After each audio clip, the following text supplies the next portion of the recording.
Bah déjà, je voudrais te remercier de remplacer Mélo, Oui, qu'est-ce que je fais là? qui nous a traîtrement abandonnés. En plus, non, c'est faux, c'est carrément faux. Il y a un super concert à Halifax ce soir, auquel on n'est pas, Ouais, du coup. je suis jamais au courant de rien. Sinon, T'étais pas, je t'aurais pas au lâché courant? aussi. Non, c'est vrai. Non, mais j'ai hésité tout à l'heure. Laura, elle me fait. C'est quoi le concert? Tu vois, et j'ai vraiment eu une petite crainte de me dire non, putain, elle va pas aller au concert aussi. On a besoin de faire le show. Non, bah c'est cool. Moi non plus, je connaissais pas, mais la découverte avait l'air bien. Je pense que c'est Niro. Miro, non? Miro, ouais, Miro. c'est ça. Et ça avait l'air. Ça, attends. Miro, le tableau blanc collaboratif online. Mais toi, en fait, t'es une professionnelle. Oui, c'est ça, je suis une boring. Non, t'es pas une boring. Bah, c'est cool de t'avoir ce soir comme Avec host. plaisir. Vraiment content. Puis en plus, on a pas mal d'actu. Il s'est passé beaucoup de choses cette semaine. Et puis, donc première partie, on va faire comme d'habitude les actus internationales. Avec notamment un petit retour sur les dernières semaines parce qu'il y a quand même des développements qui se déroulent. Et puis en deuxième partie d'émission, ce qu'on fera, c'est... excusez-moi, je mets en pause tous mes trucs là. Ce qui se passe en deuxième partie d'émission, c'est... on parlera d'immigration. Parce que toi, c'est vraiment ta spécialité. Et tout à l'heure, tu m'as dit, il y a un sujet moi qui m'intéresse, c'est comment un immigrant s'acclimate dans son pays, quoi. Enfin, dans le nouveau pays, quoi. Pays, ouais. Et ça me paraît cool parce que c'est une expérience qu'on vit un petit peu tous ici au Canada. Toi, t'es belge? Ouais. Et t'es arrivé quand? Je suis arrivée en 2016, donc directement à Halifax. Yeah. J'ai jamais vécu ailleurs. Donc ça fait un petit temps. Au Canada. Ouais, ça fait un Nice. petit temps. Et toi, c'est 2018? Non, 2020, ouais, pendant la pandémie. 2020, la pandémie. Nickel. Je propose de passer sur... Ah oui, puis on va remercier surtout quelqu'un d'importance, qui est Céline, qui est à la régie aujourd'hui. Merci Céline. Merci beaucoup. Et tu peux afficher, si tu veux, les infos. Nice. Waouh. Bravo. Du coup, on va se faire un petit retour sur l'actu et les développements. Ensuite... tu vas afficher le plateau entier. C'est M plus V sur la petite matrice. Oh bah j'arrive. Laura, est-ce que tu peux lire le plateau? Oui, bien sûr. Oui, donc on va faire un petit retour sur l'actu. Donc on va commencer à parler d'une histoire qui se répète très souvent et de plus en plus ces derniers temps. C'est le fait de se prétendre autochtone alors qu'on ne l'est pas. Et une personne s'est prétendue autochtone pour obtenir un doctorat honorifique. Alors, en plus, son parcours, il est ouf à elle. Ouais. Hein, parce que elle est universitaire. Elle est classée parmi les universitaires les plus prestigieuses au Canada, notamment au Saskatchewan. Ouais. Au Saskatchewan. Donc, pour les gens qui ne situent pas le Saskatchewan, c'est une province à l'est à l'ouest du Québec, enfin à l'ouest de l'Ontario, qui est à l'ouest du Québec. Je sais pas si je suis clair. J'aurais dû avoir une map là, tu vois. Mais en gros, voilà, Saskatchewan, qui en plus, oui, la particularité, c'est une province entièrement trapèze. Il y a aucune frontière naturelle, du coup, c'est vraiment juste des lignes. Voilà. Mais c'est tout plat. Mais j'imagine même pas, tu sais, quand ils font la météo. Enfin, tu sais, c'est cool quand t'es cartographe, peut-être au Saskatchewan, parce que quand tu dois faire. Tu vois, tu dois pas suivre tu peux juste tracer des lignes et tout, et c'est nickel. Tu prends ta petite règle, ton Ok, ensuite, alors ça, c'est vraiment la bonne nouvelle de la semaine. On espère, ouais. Le droit à l'avortement qui sera normalement bientôt inscrit dans la Constitution française. Ça, c'est vraiment une grande victoire parce que... de toute façon, on en parle après. Mais c'était pas gagné. Petit côté suspense, oui, effectivement. C'était pas gagné, mais en tout cas, on va vers du positif. Carrément. Enfin, ça c'est un sujet qui me tient vraiment à cœur, l'histoire de la corrida, quand les traditions cruelles deviennent un enjeu politique, parce que dans la même séquence que celle qu'on a vue avec la question du droit à l'avortement inscrit dans la Constitution, en France, il y a également une séquence où la corrida était en question. Pour ceux qui connaissent pas, je vous présente après ce que c'est juste horrible, mais on en parle juste après.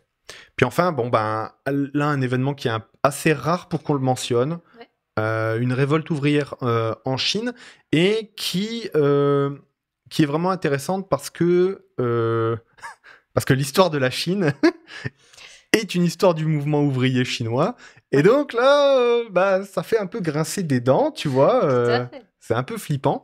Et puis on aura l'occasion d'en parler. On y va? On y va. Est-ce que t'as... Ouais, puis on avait dit une actu fun, mais moi j'en ai plusieurs en tête, mais... Bon, tu me diras, Yeah. tu me feras la surprise. Petit retour sur l'actu. Alors, toi, est-ce que tu avais suivi un petit peu les élections au Brésil? Oui, un petit peu mais de loin, pour être honnête. Carrément. Et du coup, Mais c'était- est-ce que tu avais été surpris, toi, de la tournure que ça avait pris? Bah, quand même assez parce qu'on n'y croyait plus. Ok. Quand on voit les divisions qui se passent au Brésil et le fait que ça se polarise de plus en plus, c'est vrai que ça faisait vraiment peur de voir Bolsonaro revenir au pouvoir après les élections et voir que c'est Lula. Bon, on espère vraiment. Pour le moment, d'après ce que j'ai lu, il n'a pas encore un programme encore Non.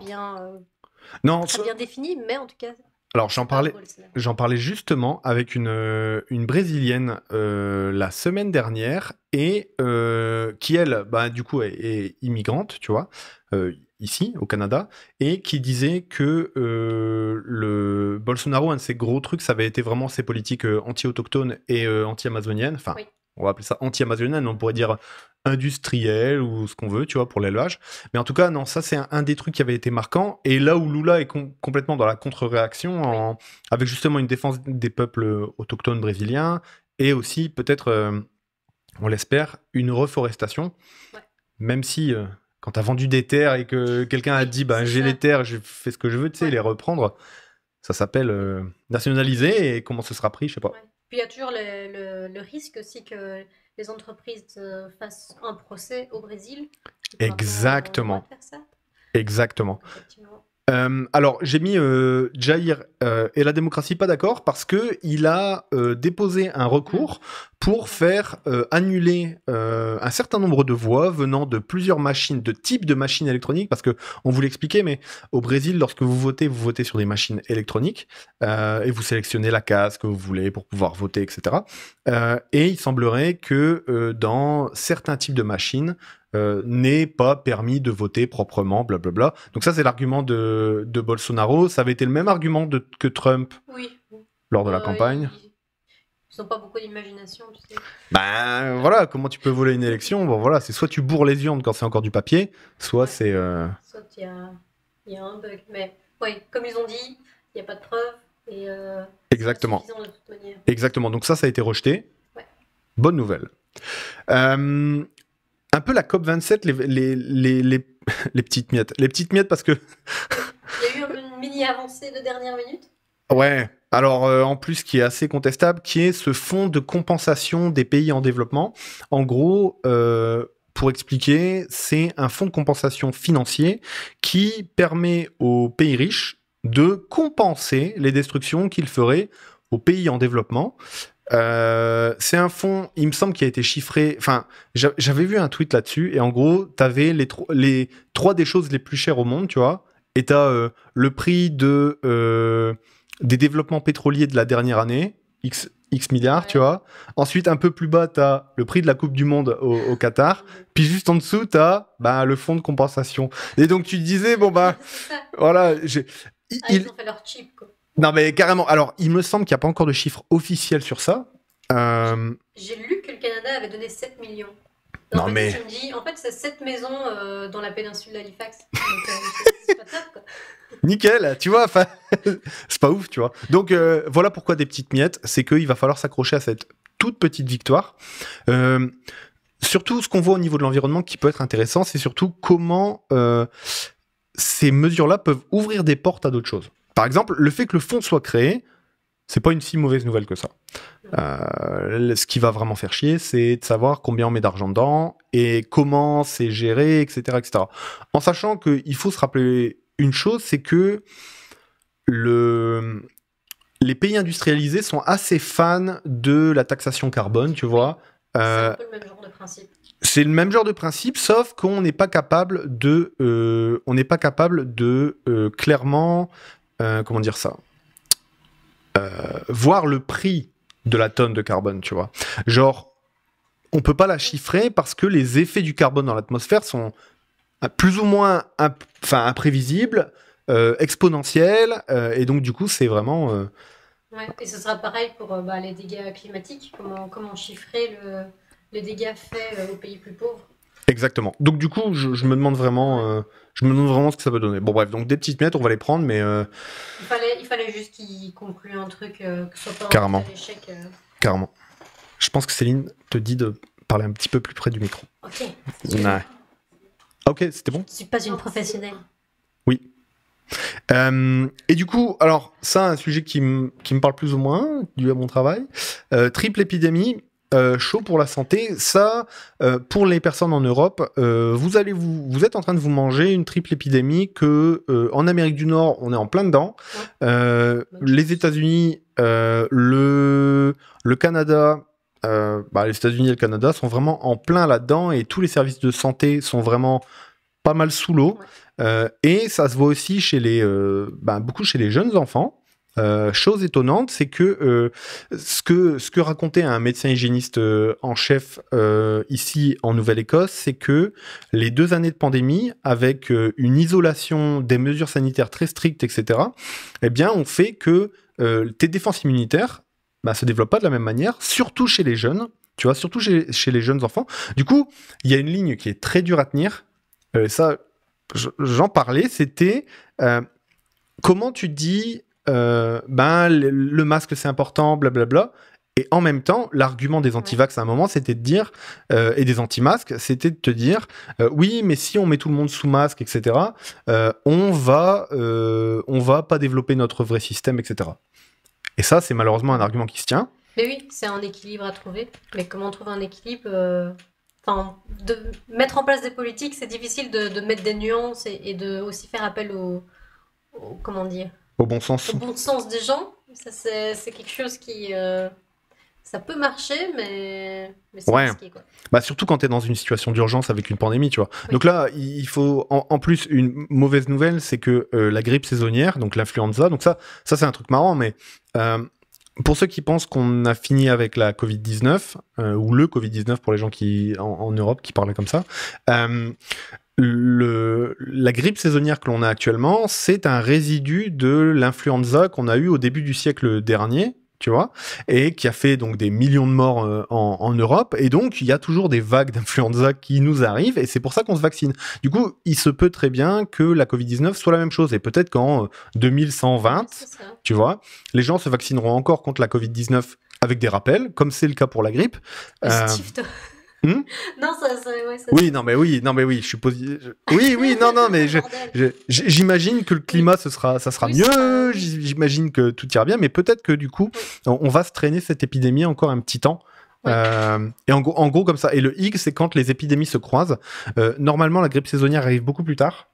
Que cette année. Donc là, elle croise vraiment la Covid et une troisième maladie qui est la bronchiolite et les syndromes respiratoires en général qui, eux, touchent pas mal les jeunes enfants et les personnes à risque comme les personnes âgées aussi.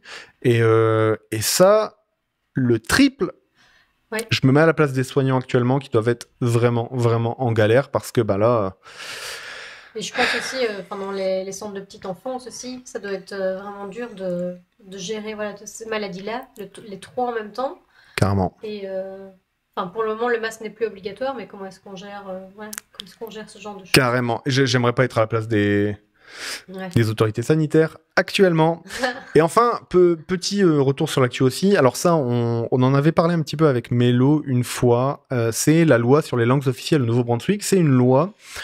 La province du Nouveau-Brunswick, qui est la province voisine de la Nouvelle-Écosse, est la seule province officiellement bilingue au Canada. C'est-à-dire que tous les services publics provinciaux sont donc dans les 2 langues. Et un fonctionnaire provincial, en tout cas un service, si le fonctionnaire en face de vous est unilingue, c'est-à-dire qu'il parle qu'une seule langue, l'anglais ou le français, il doit pouvoir vous proposer une solution dans la langue officielle de votre choix, c'est-à-dire que vous passez à un collègue ou vous donnez un document dans une langue ou dans l'autre, etc., etc. Et cette loi, notamment pendant la pandémie, elle a prouvé son utilité, notamment sur les questions d'urgence, où il fallait traduire des documents d'urgence rapidement, il fallait avoir de l'information accessible dans les 2 langues, etc., etc. Et il y en a un qui est pas très content, c'est Blaine Higgs, qui est le premier... Oui. Et il est jamais content, lui, de toute façon, qui est le premier ministre du Nouveau-Brunswick. Bah non, il nous kiffe pas. Il a clairement des positions anti-francophones. Ouais, c'est ça. Le Nouveau-Brunswick aussi, c'est un peu actuellement la province leader en termes d'Acadie, si on doit dire ça comme ça. C'est là où il y a la plus grosse représentation d'Acadiens sur un territoire, tu vois. C'est à environ 40%, tu vois.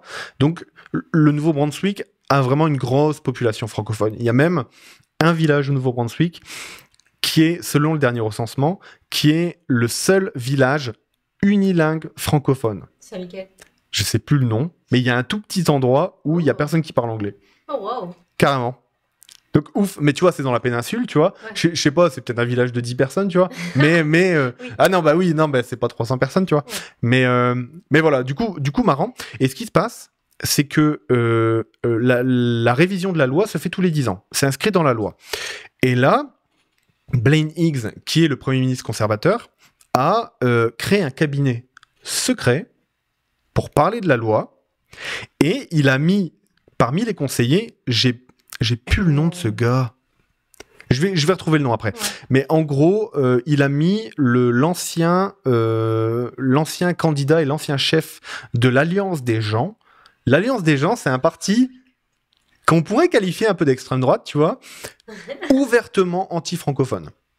Tu te dis, mais what? Ah ouais. Et il met ce gars-là comme conseiller de ce comité pour... À l'aise, quoi. Carrément. Donc, je sais pas trop quoi en penser.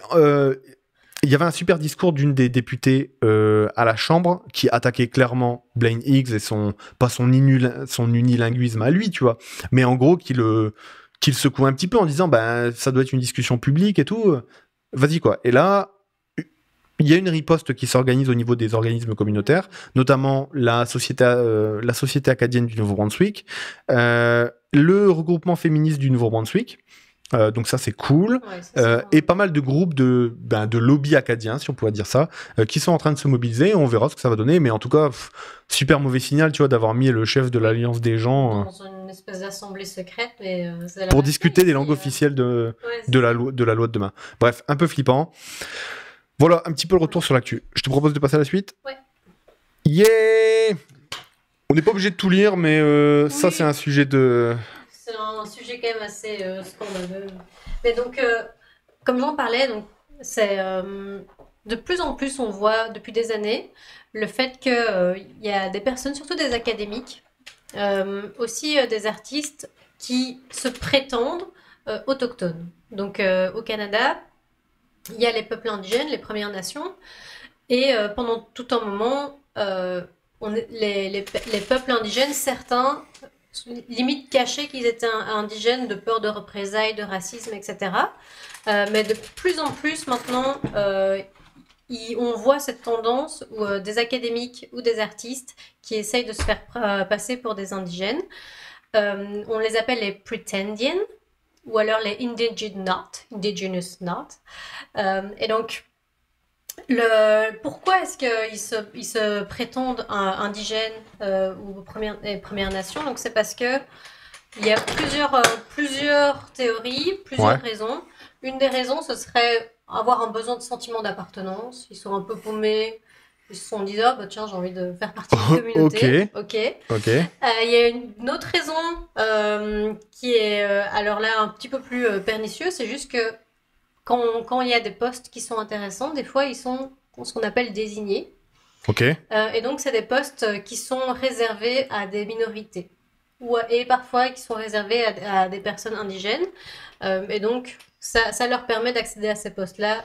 Parce que on te demande toujours ton diplôme quand on t'embauche, mais on ne va pas te demander tes origines. Donc, c'est une auto-identification. Et donc, il y a certaines personnes qui en profitent et qui s'auto-identifient comme indigènes. Ok. Et donc, la personne, j'ai oublié son nom, Madame Turpel-Lafont, qui est donc une universitaire et juriste. Mais en plus, quoi. Oui, c'est ça, elle est juriste. Elle connaît bien son taf, du coup. Ouais, elle sait bien ce qu'il faut faire. Mais donc, elle s'est toujours prétendue d'ascendance métis, je pense, que c'est ça. Ouais, métis-cri, il me semble. Métis-cri, ouais. Et en fait, pas du tout. Et donc là, c'est de plus en plus... les gens commencent à en parler. Ouais. Et ça me faisait penser aussi à une histoire. C'était l'année passée aussi, il y avait une autre académique C'était Madame Bourissa. Et elle, carrément, elle faisait des TED Talks où elle parlait de sa vie de métis. Elle avait mis voilà, des vêtements de sa communauté. Et elle expliquait à quel point c'était dur d'avoir été élevée dans une famille où il y avait beaucoup d'alcoolisme et beaucoup Mais de non. problèmes ouais, de violence. Alors que la meuf, en fait, donc ses collègues ont commencé un petit peu à être suspicieux. Putain, mais je ici. Et ils ont fait une petite recherche généalogique et ils se sont rendus compte qu'elle est russe, tchèque et polonaise d'origine. Nickel. C'est bon ça. Ouais. Et du coup, comment ça a été découvert cette là un peu l'arnaque là par exemple pour Turpel Lafont? Pour Turpel Lafont, je sais plus comment ça a été découvert. Il me semble c'est un on sait que CBC, tu vois, il s'intéresse quand même. CBC, c'est l'équivalent, enfin, c'est le média public, on va dire, au Canada, le média anglophone public. Et je pense qu'ils s'intéressent pas mal à ces questions-là, tu vois. Et je pense qu'ils ont été un peu fouillés, tu vois, essayer de récupérer les actes de naissance. Elle, il me semble qu'elle elle dit que son père écrit. Ouais. Puis en fait, l'acte de naissance montre que il est britannique. C'est ça, et elle dit qu'elle était adoptée, en fait. Et elle dit qu'elle a été adoptée, c'est ça. Ouais. Et en plus, alors attends, si je me souviens bien, elle dit aussi, quand on lui met sur la tronche, bah regarde ton acte de naissance, elle dit, non mais ça, c'est les secrets de famille, on peut pas en parler, je ne dénoncerai jamais personne. What? Ouais. Non mais, tu peux pas d'un côté être fier de tes origines et de l'autre dire, non mais je peux pas en parler, tu vois. Ben non, mais en plus, surtout que tu t'en sers pour choper des postes. Elle est maligne, la madame. Hein. Non, mais tu sais, c'est comme il y en a un, lui aussi il était plutôt malin, donc il s'est fait passer pour d'ascendance autochtone. Et quand on lui a demandé de nous donner les preuves, tu vois, il a fait les tests généalogiques et toutes les preuves de naissance, c'est des trucs de colons, ça. Donc, mais moi, non je valide pas ce truc-là et smart. Ok, parfait. Donc, cette personne-là, la chose intéressante, c'est que quand au Canada, il y a une valorisation parce que dans le Mélodie, vous en avez déjà parlé il y a quelques émissions, mais la question de la réconciliation dans le Canada moderne, c'est ultra important. Et c'est loin d'être achevé. Vraiment loin d'être achevé. Très, très loin. Et donc, une des manières de réconcilier, c'est aussi de mettre en avant des universitaires, des chercheurs, des artistes, des personnalités venant des minorités, et notamment dans le cadre de la réconciliation, des minorités autochtones. Et elle a chopé... Mais attends, en plus, il y a 11 universités au Canada, au Canada et aux États-Unis, qui lui ont décerné des doctorats honorifiques. 11 oui. Donc là, suite à l'apparition de l'article, là, qui est justement de CBC, les universités sont en train de dire, attendez, retirez-lui, quoi. Ouais, c'est ça, exactement. Putain, j'espère que ça va se faire. La personne dont je parlais avant, Madame Bourissa, elle a quitté l'université je sais plus de quelle université où elle était, mais elle l'a quitté. Donc, on voit un petit peu qu'il y a des conséquences, effectivement. Mais effectivement, comme tu dis, c'est vraiment un sentiment, j'imagine, c'est de la violence envers les Premières Nations. Ils doivent vraiment se sentir trahis parce qu'ils expliquent, ils ont travaillé pour parler au nom des Premières Nations et d'être le défenseur des Premières Nations, alors que c'est des Blancs qui n'ont pas du tout vécu. Exactement. Qu'ont vécu, voilà. Donc ça me rappelle aussi l'histoire avec Elizabeth Warren lors de la présidentielle de 2016, je crois, aux États-Unis, où dans la primaire démocrate, il y avait donc Bernie Sanders, il y avait Elizabeth Warren, qui étaient un peu les deux. Voilà, il y en avait d'autres, mais en gros, qui étaient un peu les deux têtes d'affiche là. Et elle se prévalait du coup d'héritage autochtone, qui est vérifié pour elle, donc sans problème, tu vois. Et Trump, c'était vraiment un de ses angles d'attaque sur Elizabeth Warren, où il l'appelait la fausse indienne, ou tu vois, des trucs ultra racistes, en plus des termes qui sont totalement inadéquats, tu vois, parce que comme Mélodie le dit, bah, y a pas, les Indiens, ils sont en Inde, tu vois. Et, non, mais clairement, tu vois. Donc, du coup, ça prouve bien un double racisme derrière ça, tu vois. Ouais. Et, Il fallait pas s'attendre à mieux de Trump. Mais par contre, je oui. trouve que c'est intéressant. Enfin, ils sont en Inde, excuse. Non. Les Indiens sont des personnes qui viennent d'Inde ou qui sont de la culture indienne.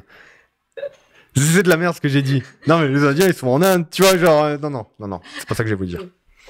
Parce que, ouais. Il y a des Indiens partout. Non, mais... qui ont immigré depuis l'Inde, en plus, ça tombe bien, on parle d'immigration juste après. Ben oui. Mais non, mais aussi, ça fait toute la question aussi de l'identité autochtone. Enfin, ouais. Les peuples autochtones, je veux pas parler à leur place, mais j'ai l'impression qu'ils sont un peu forcés de se poser cette question constamment de qu'est-ce que ça veut dire être autochtone. Ouais. Et est-ce que ça veut dire que tu te reconnais toi-même, reconnu par ta communauté? Est-ce que tes origines aussi sont quelque chose qui vraiment font sens si tu ne fais partie pas du tout à la communauté de ton peuple autochtone, ouais. Si tu ne partages pas la spiritualité, la compréhension de ta connexion avec la nature, avec le lieu où tu vis. Et donc, c'est toujours intéressant de se dire, mais c'est pas parce que j'ai mon... Est-ce que si tu as ton arrière-grand-oncle qui était autochtone, est-ce que ça fait de toi un autochtone? C'est une question vraiment... Après, je vais pas répondre parce que j'ai pas ma place. Mais c'est intéressant, tu vois, parce qu'il y a la question des... Enfin, je sais qu'en Nouvelle-Écosse, par exemple, il y a la question des ayants droit, qui est un élément de réponse. En gros, pour la faire courte, ça peut intéresser les gens qui seraient intéressés pour comprendre un peu la Nouvelle-Écosse. Mais, par exemple, en Nouvelle-Écosse, il y a un système... Il y a un système scolaire avec un ministère, mais il y a des conseils scolaires et il y a un conseil scolaire anglophone qui va traiter toutes les écoles qui utilisent l'anglais au quotidien, et un conseil scolaire francophone qui s'appelle le conseil scolaire acadien provincial. Et notamment la question, parce que comme c'est une minorité les francophones, et que du coup il y a quand même un peu d'argent, il y a des belles écoles, quand il y en a, il y a des belles écoles. Du coup, des fois, les anglos aiment bien essayer de placer leurs enfants dans les écoles francophones. Aussi parce que être bilingue dans un pays où tu as deux langues officielles, c'est un super atout, tu vois. Surtout, avoir fait ses études au CSAP, c'est souvent un atout, tu vois, dans tes études universitaires après et tout. Ouais, CSAP, excuse. Le conseil scolaire acadien provincial. Et donc, il y a en place ce qu'on appelle la règle des ayants droit, qui fait que si un de tes grands-parents, en gros, est acadien ou parle français et était capable de parler français, alors tu es considéré comme étant un ayant droit, puisque la génération de tes parents est considérée comme ayant été assimilée, et donc du coup tu as le droit à retrouver une éducation en français. C'est un peu ça la règle. Du coup, est-ce qu'il y a la même chose pour les autochtones, tu vois, parce que il y a un des arguments aussi que la droite adore sortir et tout, enfin, et que le racisme systémique adore sortir, c'est bah oui, mais les autochtones ils payent pas de taxes, blablabla. Donc t'en viens à te dire, est-ce que certains ont envie de profiter, tu vois, ont envie de se faire de l'appropriation culturelle à des fins administratives? Tu vois, c'est ouf, hein, tu vois. Ouais. Mais genre, il y en a qui n'hésitent pas. Bah en tout cas, là on le voit en tout cas avec la question universitaire, tu vois, que les gens ils n'hésitent pas à... Je sais pas trop. Donc, je connais pas assez le sujet pour savoir comment ça se passe, mais en tout cas, ce que montre cet exemple-là, c'est que faut être vigilant. Et alors, c'est pas à nous en tant que blancs francophones, enfin, en tout cas, en tant que moi, en tant qu'homme blanc francophone, moi non plus. De checker ça, tu vois. Mais je me dis, est-ce que les Premières Nations doivent aussi s'armer, tu vois, pour savoir comment on réagit dans ce genre de situation? Est-ce qu'on... Je pense qu'il y a pas mal de discussions qui sont en tout cas, c'est ce que montrent les... oui, c'est ça. Et ça, c'est bien qu'il y ait vraiment des garde-fous quand même pour pas laisser faire tous ces pretendians, tous ces gens qui profitent du système. Ils sont déjà privilégiés, ils sont déjà blancs, ils sont déjà canadiens, et il leur faut encore plus. Nice, des blancs qui profitent du système. Tiens, on aime dire ça. Non, je rigole. Ok, je te laisse le faire aussi, celui-là? Oui, bien sûr. Mais donc...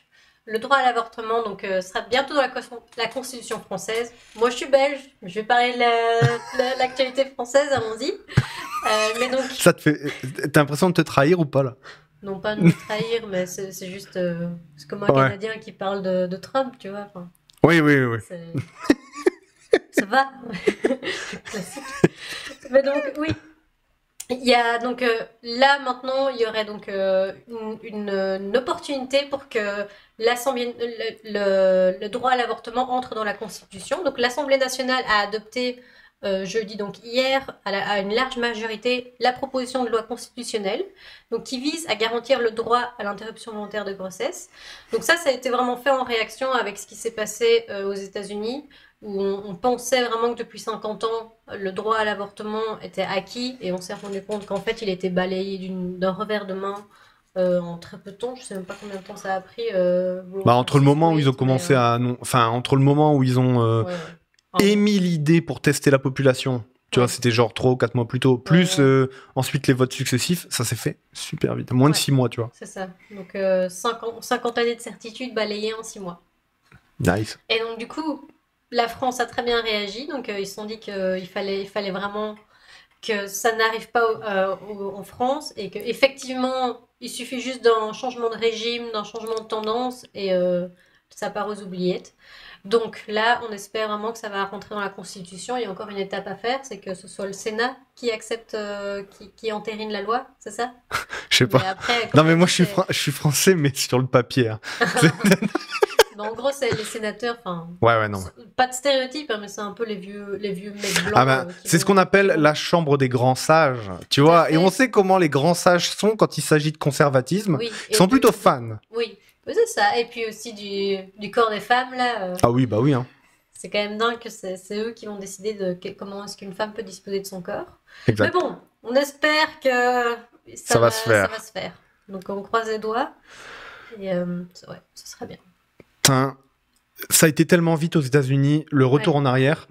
Et direct, mais ça, je sais que vous en aviez parlé dans ta discussion avec Oui. Mélo, tu vois, mais le fait que des États aient directement réannulé l'autorisation et définancé des associations d'aide aux personnes qui voulaient avorter, tu vois, et en plus, qui a vraiment augmenté la mortalité des jeunes femmes Oui. de manière incroyable. Puis aussi, le fait que les jeunes femmes soient traquées, que les... Putain, ça, vous en aviez parlé, j'avais halluciné. Oui.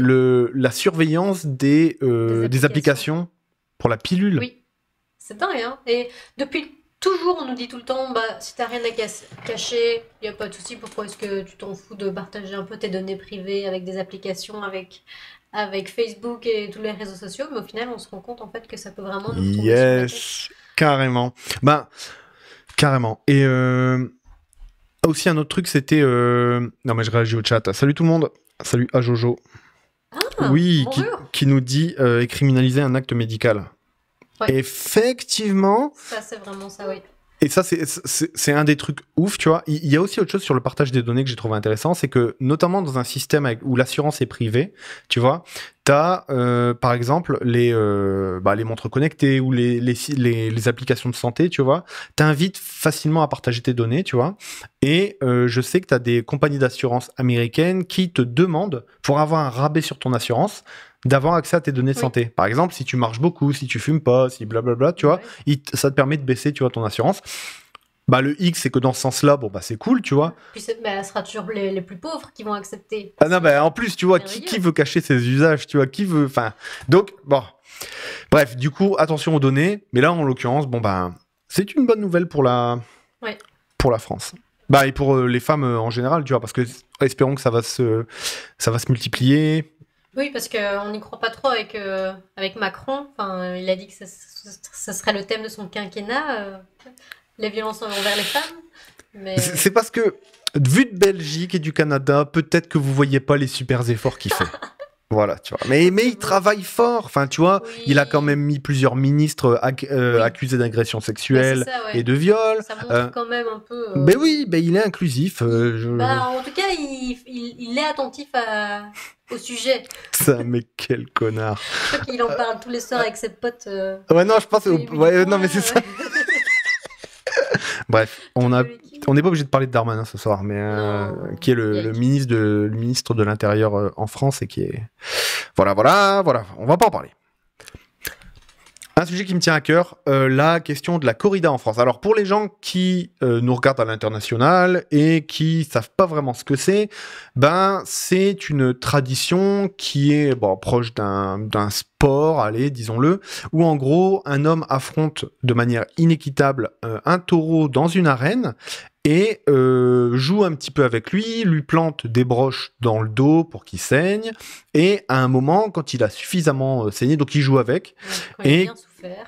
et quand il a suffisamment saigné, qu'il a perdu toutes ses forces et tout, voilà, bah il l'achève, voilà.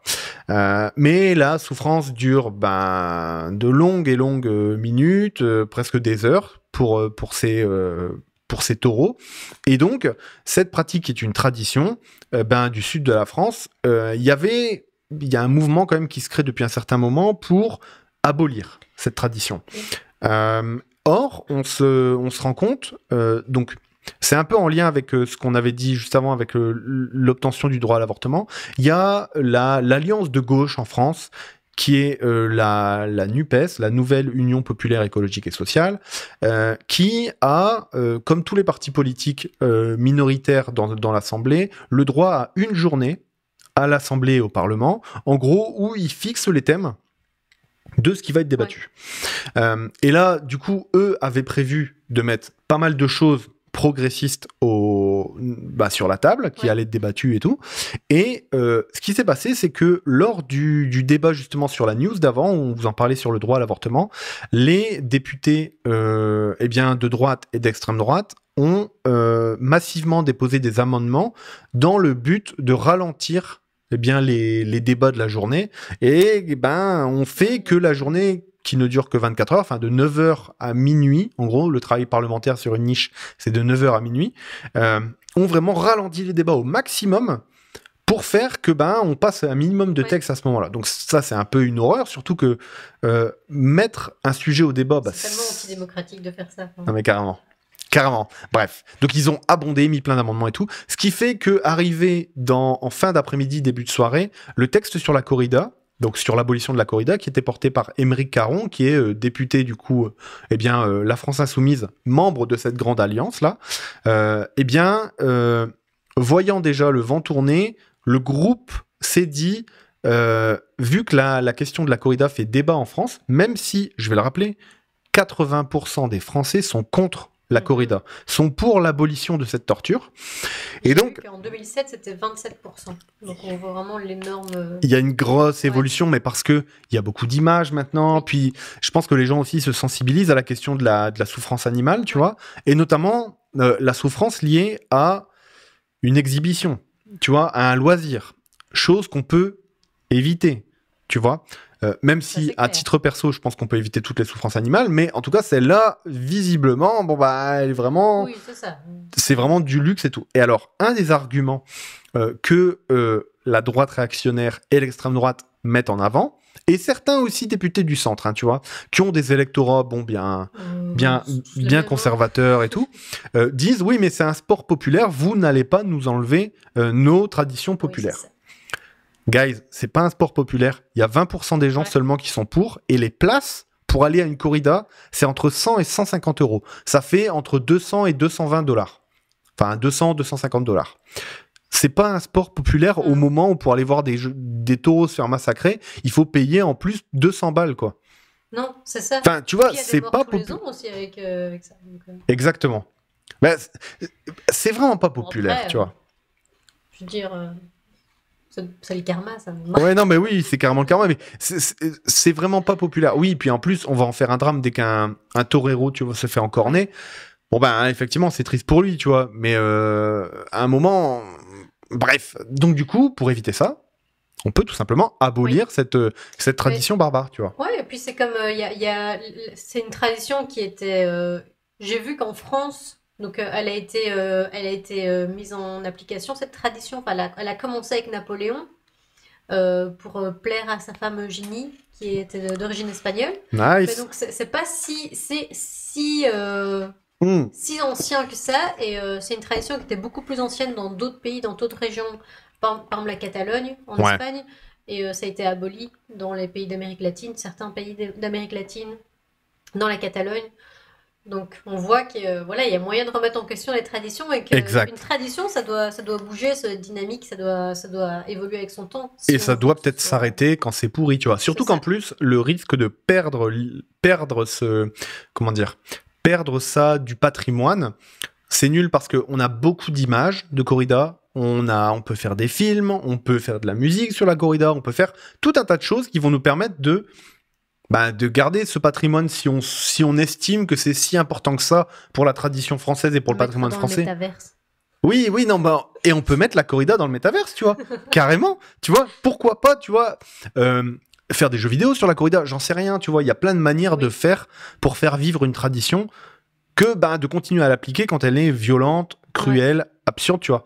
Et alors un point sur lequel je voulais rebondir, c'est que à chaque fois que il y a des choses qui font débat et tout, l'objectif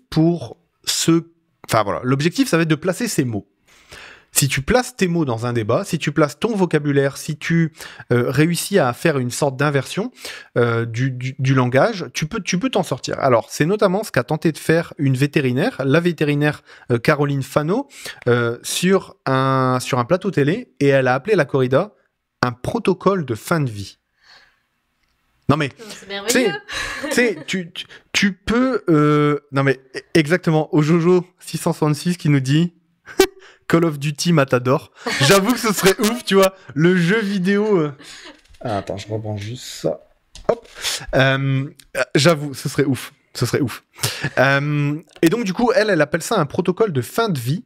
C'est dingue d'avoir ce culot-là. Exactement, mais... Je veux dire, quand t'es dans l'opinion publique, quand tu réfléchis, etc., est-ce que tu peux être contre la corrida ? Oui. Est-ce que tu peux être contre un protocole de fin de vie ? Ben non. C'est compliqué d'être contre un protocole de fin de vie, tu vois. Or, c'est pas ça que c'est. Ouais. C'est purement... Le poids des mots, c'est dingue. Exactement. C'est le taf de la com. Ouais, c'est le taf de la com, et voilà.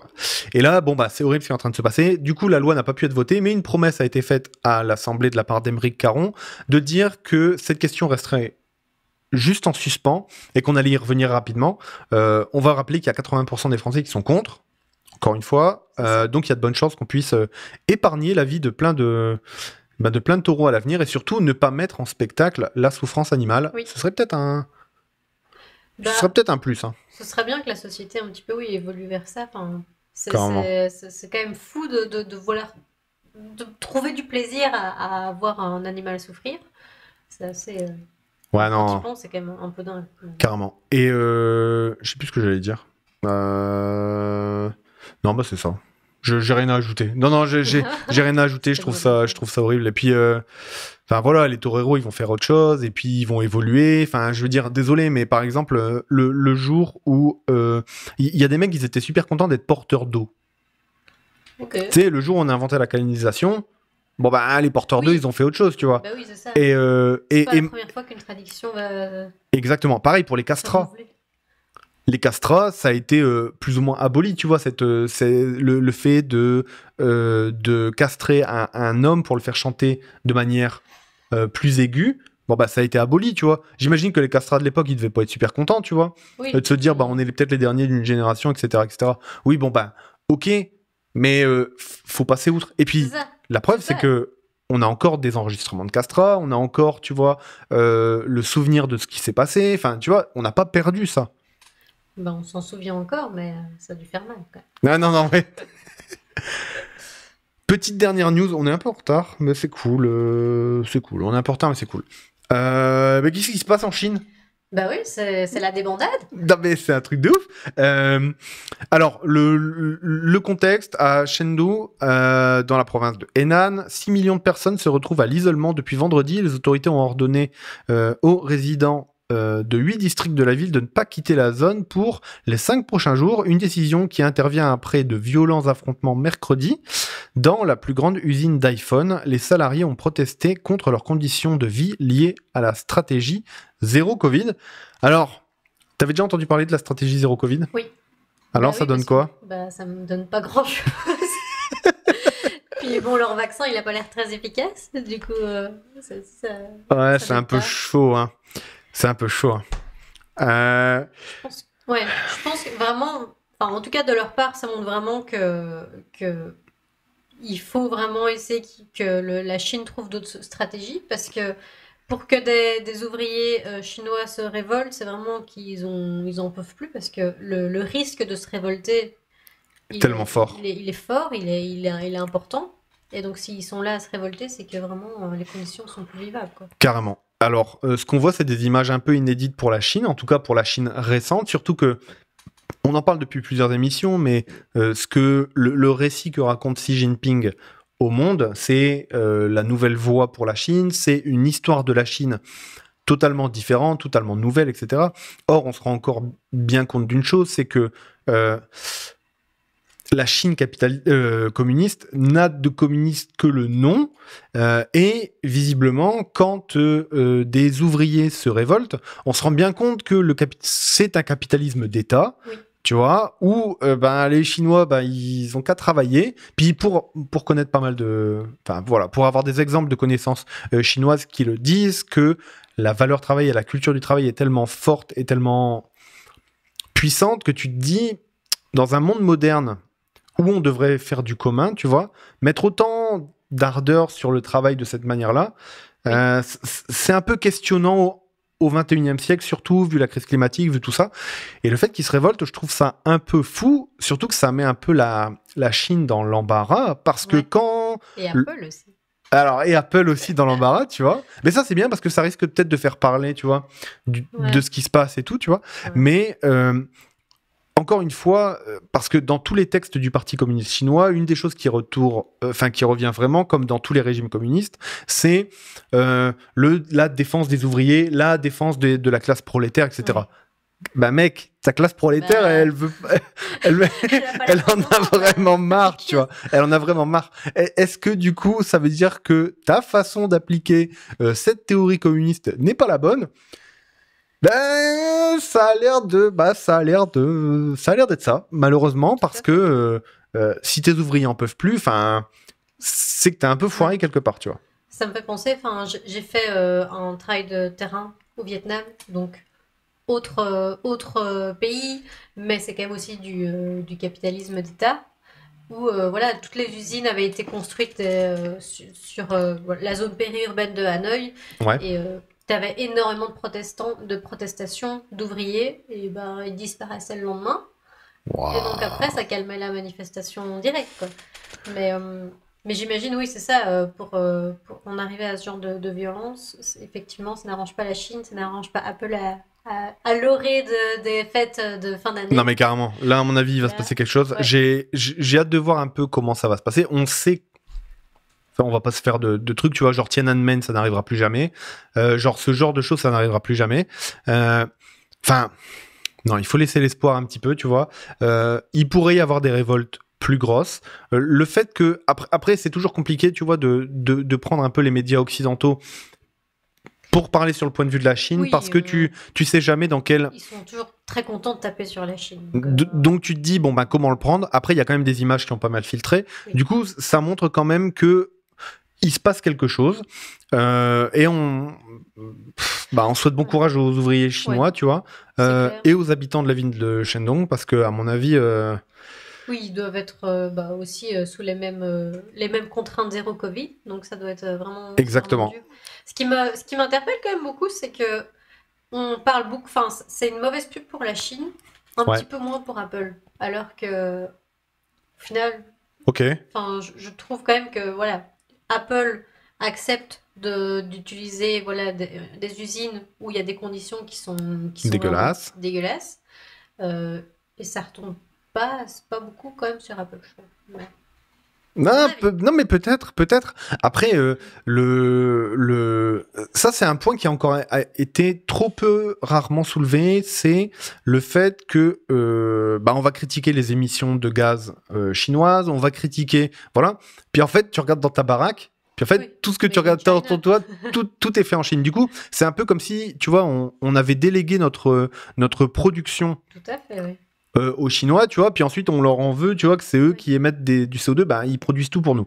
Ok, mais ça donne envie, comme là par exemple, de dire pourquoi les entreprises sont allées là-bas, qu'est-ce qui était si intéressant que ça, tu vois, aller là-bas, bon ben on le sait, tu vois, c'est le coût du travail, tu vois, le but des capitalistes, c'est d'exploiter au maximum et de pressuriser au maximum la force de travail pour produire un max de richesse. C'est ça. Donc ça paraît logique, mais tu te dis, pourquoi le name and shame, qui d'habitude, enfin, commence à marcher plus ou moins bien, tu vois. Ils ont externalisé aussi ça, tu vois. Non mais carrément. C'est pour ça d'ailleurs que c'est pas des usines. Ouais. C'est pas des usines Apple. Non, non, il faut mieux pas. Exactement, tu vois. La preuve, c'est que. Exactement, c'est plutôt les usines. Tu vois, ils le disent, usines d'iPhone. On sait très bien ce qui est construit là-bas. On sait que c'est Apple qui est lié. Mais le fait de pas associer directement le nom, ça réduit un petit peu le name and shame. Et surtout, le fait de passer des appels d'offres. C'est-à-dire de ne pas avoir ta chaîne de production de l'idée, du bureau d'études à la conception, jusqu'à la production. Ben, ça te permet de tirer à tous les endroits sur la corde et de mettre en plus en compétition les usines les unes avec les autres et tout, sans que tu sois en compétition contre toi-même, tu vois. Exact. Bref, bon courage les ouvriers. Hein. Ouais, je sais pas trop ce que ça va donner, on verra. Sûrement qu'on en reparlera dans un futur développement, en espérant que ça puisse mener à des prises de conscience, des révoltes plus grosses en Chine. Voilà, un truc cool. On verra. Ok, je pense qu'on a fait le tour. Ouais, je veux pas faire. Je pense qu'on a fait le tour. Je te propose de faire une pause. Est-ce que ça va ? Ça me va. C'était cool ? Bah ouais, c'était cool. C'est la première fois que j'anime un podcast. C'est plus toi qui as animé, mais c'était sympa. Non, c'est cool. Non, t'inquiète. On est à deux dans le même bateau, Laura. Ok, on va se faire une petite pause. Et puis on se retrouve d'ici une petite dizaine de minutes. C'est ça.